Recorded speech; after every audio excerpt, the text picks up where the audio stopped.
I've been looking forward to this matchup for weeks. Detroit, Green Bay, Thursday Night Football. This game means a ton for the division and two rivals. They hate each other, and let's be honest, they're thinking Super Bowl. Maybe a little bit more Detroit right now. We'll start with Detroit and Sam Laporta, who's been a little bit quiet recently, but this is a really good bounce-back spot for him. Green Bay's defense has allowed the 7th most receiving yards to tight ends this year and the 6th most receptions. And we can even talk about targets and opportunities for Laporta in this. Green Bay has given up the 10th most targets to tight ends this season. Sam Laporta, even with his struggles over the last couple of weeks, when you look at those receiving yards, I mean, he's had 6 targets in all 3 of those games, so I'm taking the over 34.5 receiving yards. Going to Green Bay next, and Josh Jacobs, who's had a great season, but I'm going under this week. And you may say, Nick, you're crazy. Why would you do that? Especially with how great he played against Detroit last time. Well, under 69.5 rushing yards, which a number, by the way, that's all over the place, so make sure you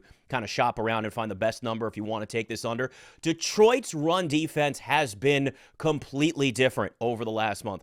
They're allowing 71 total rushing yards per game over the last 3 games, which is 4th in the NFL. They're also holding the leading rusher to whatever team that is they're playing, their opponent, to just average of 43 rushing yards per game. Hell, they held Joe freaking Mixon to 46 total rushing yards when they played the Texans. So we've seen a big change here. Josh Jacobs, a lot of success last time against Detroit. This is a very, very different run defense that they've got there. I'm also going to go Jahmyr Gibbs, over 88.5 rushing and receiving yards. Again, numbers kind of all over the place there too. You want to find that lowest number. We know that Packers allow the 6th most receiving yards to running backs.